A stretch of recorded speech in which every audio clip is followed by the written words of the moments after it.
아버지가 나를 죽일 수도 있다고 생각했어요. 이 말 누가 한 걸까요? 바로 일론 머스크입니다. 어린 시절 그는 학교에서 왕따였고 집에서는 아버지에게 정신적으로 학대받았습니다. 그런데 놀랍게도 그 불행이 그의 부의 출발점이었습니다. 하버드 심리학부 연구에 따르면 어린 시절 감정적 결핍을 겪은 사람일수록 불안정 회피형 저축 습관을 발달시켜 오히려 더 강력하게 자산을 축적한다. 머스크, 워렌 버핏, 하워드 슐츠. 그들은 왜 불행을 자산 축적 본능으로 바꿀 수 있었을까요? 1. 하버드 연구 상처받은 자가 돈을 지킨다. 하버드 심리학부는 15년에 걸쳐 어린 시절 환경과 성인기의 자산 형성 간의 관계를 추적했습니다. 그 결과 어릴 때 정서적 결핍이나 불안정한 양육을 경험한 사람들 중 일부는 강박적인 저축 습관을 보였습니다. 특징은 이렇습니다. 돈을 잃는 상황에 대한 극도의 두려움, 감정보다 숫자에 민감하게 반응, 타인의 감정보다 자신의 재정 통제를 중시. 이들은 말 그대로 돈이 나를 떠날까봐 돈을 붙잡는 심리를 갖고 있습니다. 그리고 놀랍게도 이 경향이 부의 형성에 결정적 역할을 하게 됩니다. 2. 머스크의 어린 시절 살아남기 위해 버텼다. 어릴 때 머스크는 친구들에게 구타당했고 학교에서 밀쳐 계단에서 떨어진 적도 있었습니다. 집에서도 아버지는 무표정한 얼굴로 넌 쓸모없어라는 말을 반복했죠. 이후 머스크는 이렇게 고백합니다. 나는 아무도 믿지 않았다. 그래서 내가 할 수 있는 일, 내가 통제할 수 있는 것에 집중했다. 그게 바로 코딩, 정보, 기술, 그리고 돈이었습니다. 머스크의 자산 축적은 세상을 바꾸기 위한 수단이라기보다 처음엔 자기 보호 본능에서 시작된 겁니다. 3. 워렌 버핏 외로움이 낳은 숫자 사랑. 버핏 역시 평탄한 유년기를 보내지 않았습니다. 어린 시절 그는 친구가 거의 없었고 낯가림이 심해 사람과 대화하기보다 숫자와 장부를 보는 걸 더 좋아했습니다. 그의 아버지가 하원 의원으로 낙선한 후 가족은 불안정한 생활을 이어갔고 어머니는 감정 기복이 심했습니다. 이때부터 버핏은 통제 가능한 것을 찾기 시작했습니다. 그게 바로 주식시장과 재무제표였습니다. 나는 내 삶을 통제할 수 없었지만 숫자는 통제할 수 있었다. 워렌 버핏. 4. 하워드 슐츠. 가난을 이기는 유일한 방법. 스타벅스의 창립자 하워드 슐츠는 빈민가 출신, 고장난 냉장고와 겨울 추위를 견뎌야 했던 어린 시절을 보냈습니다. 그는 말합니다. 나는 가난이 싫었다. 그래서 반드시 도망쳐야겠다고 생각했다. 그게 내가 돈을 모은 유일한 이유였다. 그는 사치하지 않았고 스타벅스가 성공한 이후에도 오랫동안 같은 구두를 신었습니다. 가난의 기억이 그의 자산 축적 본능을 자극한 것이죠. 5. 왜 상처받은 사람이 더 부자가 될까? 그 이유는 간단합니다. 그들은 세 가지를 일찍 배웠습니다. 1. 감정보다 숫자가 안전하다는 것. 사람은 배신하지만 돈은 배신하지 않는다는 믿음. 2. 통제할 수 없는 세상에선 내 통장이라도 통제하려는 심리. 3. 불안은 소비가 아니라 저축으로 해소된다는 것. 사람은 외로울 때 돈을 씁니다. 하지만 이들은 외로울 때 돈을 모읍니다. 6. 하버드 실험에서 실제로 나타난 차이. 하버드의 애착 유형과 재정 행동 실험에 따르면 안정 애착형은 소비 감정 안정 전략 사용, 회피 애착형은 저축 안전 확보 전략 사용. 즉, 어린 시절 정서적 안정감이 부족할수록 미래에 대한 불안이 커지고 그 불안을 통제하기 위해 돈을 모은다는 겁니다. 연구 결과 회피 애착형 그룹이 5년 내 자산 증가율이 평균보다 72% 더 높았고 소비 회피 성향도 높았습니다. 7. 상처는 돈을 지킨다. 이 말이 조금 불편하게 들릴 수도 있습니다. 그럼 상처받아야 돈을 모을 수 있는 거야? 그건 아닙니다. 하지만 중요한 건 상처가 감정 중심의 소비를 줄이고 미래 중심의 저축을 강제할 수 있다는 것입니다. 그리고 그런 경험을 한 사람들이 돈을 지키는 본능이 강해진다는 건 확실한 심리학적 사실입니다. 앞에서 우리는 봤습니다. 불행했던 유년기, 정서적 결핍이 어떤 방식으로 자산 축적의 본능으로 전환되는지를요. 그런데 여기서 진짜 질문은 이겁니다. 그럼 모두가 상처를 받으면 다 부자가 되나요? 정답은 아니요. 핵심은 그 상처를 어떻게 받아들이고 해석하며 그것을 전략으로 바꾸는가입니다. 이제는 그 부자들이 어떤 전략으로 불안 상처 결핍을 부의 도구로 전환했는지 이야기해 보겠습니다. 1. 일론 머스크의 불행 정제 기술. 어린 시절의 고통을 마주한 대부분의 사람은 자기 연민에 빠집니다. 하지만 머스크는 달랐습니다. 그는 감정 해석의 기준을 아예 바꿨습니다.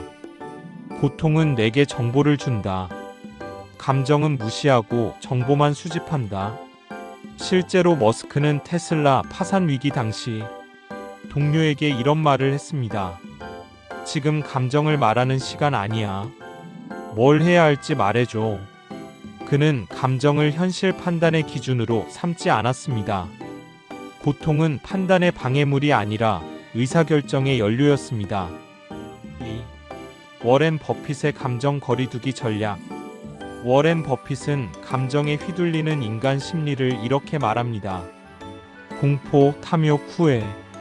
이 세 가지가 인간을 망하게 한다. 그는 자기 감정을 외부 정보처럼 취급했습니다. 즉, 감정도 관찰의 대상이지 행동의 기준은 아니라는 거죠. 그래서 시장이 공포에 빠졌을 때 그는 냉정하게 매수합니다. 요점은 하나입니다. 감정과 자산은 거리를 둘수록 당신의 돈은 더 빨리 불어난다. 3. 하워드 슐츠 감정 대신 루틴을 택하다. 스타벅스의 하워드 슐츠는 트라우마에 휘둘리는 대신 루틴을 만들었습니다. 그는 매일 아침 4시에 일어나 같은 책상에서 커피를 마시고 일정한 속도로 이메일을 확인합니다. 그 이유는 간단합니다. 내 과거는 지옥이었지만 내 하루만큼은 천국처럼 통제할 수 있다. 즉, 감정은 예측할 수 없지만 루틴은 예측 가능하다는 점에서 안정감을 부여합니다. 4. 하버드 실험 불안은 루틴으로 잠재운다. 하버드 심리학부는 유년기 결핍을 겪은 사람들을 대상으로 루틴 vs 무계획 그룹의 자산 성장률을 비교했습니다. 결과는 루틴을 적립한 그룹이 자산 축적률 2.4배 더 높음, 무계획 그룹은 감정에 따라 충동 소비, 빈번한 이직, 잦은 후회 경험, 즉 상처를 루틴으로 감싸면 자산은 더 안정적으로 성장했습니다. 5. 불안감은 어떻게 행동 전략으로 이어지는가? 부자들은 이렇게 말합니다. 불안을 줄이려 하지 말고 그 불안을 동력으로 삼아라. 하버드 경제심리학 연구에 따르면 미래 불안이 높은 사람은 그 에너지를 세 가지로 활용할 수 있습니다. 통제 가능 루틴 만들기, 숫자 중심의 계획 세우기, 감정과 분리된 소비 습관 정립. 결국 불안은 도망쳐야 할 감정이 아니라 지혜롭게 길들여야 할 에너지라는 겁니다. 6. 부자들의 감정 구조, 일반인과 무엇이 다른가? 하버드 경제심리학 연구에 따르면 부자들은 감정을 억누르지 않습니다. 오히려 감정을 날 것 그대로 인정하면서도 그 감정에 휘둘리지 않도록 철저히 구조화된 반응 체계를 만듭니다. 예를 들어 스트레스를 받았을 때 일반인은 이 기분을 어떻게든 풀어야 해라고 생각합니다. 그래서 충동적으로 쇼핑을 하거나 술을 마시거나 감정적으로 말하거나 행동하죠. 반면 자수성가 부자들은 전혀 다른 방식으로 접근합니다. 그들은 먼저 멈춥니다. 그리고 스스로에게 이렇게 묻습니다. 지금 이 감정이 내가 해야 할 행동에 어떤 영향을 줄 수 있지? 워렌 버핏은 감정이 올라올 땐 아무것도 하지 않는다고 말했습니다. 그에겐 감정은 행동의 트리거가 아니라 데이터로서 해석하고 넘어가는 신호에 가깝습니다. 머스크도 비슷한 방식을 씁니다. 인터뷰에서 그는 화가 날 땐 이메일을 쓰되 보내지 않는다고 말했죠. 즉, 감정을 분출하되 전달은 하지 않는다는 원칙입니다. 이러한 부자들의 공통점은 하나입니다. 감정이 생기는 것은 괜찮다. 하지만 감정이 결정하게 하진 않는다. 불안할 때 소비하는 대신 그 불안을 예측 가능한 구조로 바꿉니다. 지출 계획을 세우고 비상금 시스템을 만들며 감정과 무관하게 돌아가는 자동화된 루틴을 유지하죠. 이것이 바로 감정을 설계할 줄 아는 사람만이 돈을 설계할 수 있다는 부자들의 진짜 내면 전략입니다. 7. 당신에게 적용할 수 있는 전략은 이제 실전입니다. 1단계 감정 마이너스 행동 분리 훈련. 지금 이 행동은 감정 때문인가? 아니면 계획에 따른 것인가? 이 질문 하나만으로 충동 소비 불안 구매를 줄일 수 있습니다. 2단계 불안 루틴을 만든다. 아침 기상 시간 고정. 돈 쓰기 전 24시간 유예법.